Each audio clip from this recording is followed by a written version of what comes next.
మనం మామూలుగా విరగకపోతే విరగొట్టి నల్లగొట్టి లైన్లో పెడతాడు ఆయన.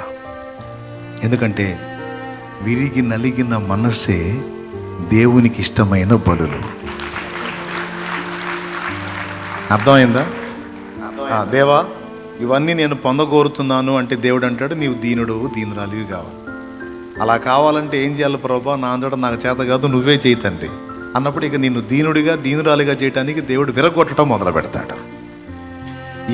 వేటిని బట్టి నువ్వు అతిశయపడుతున్నావో వాటన్నిటి విషయంలో నిన్ను విరగొట్టి దీనుడిగా చేసి, ఏదైనా నేను కలిగి ఉన్నది నీ కృప తప్ప ఇంకొకటి లేదయ్యా, నీ కృపే తండ్రి అని నువ్వు దీనుడు అయిందాక యాకోబుతో పెనుగులాడినట్టు నీతో పెనుగులాడతాడు ఆయన. యాకోబుతో పెనుగులాడి యాకోబుని దీనుడిని చేసి దీవించిపోయాడు. తెలుసా? యాకోబుని దీనుడిని చేసి దీవించిపోయాడు.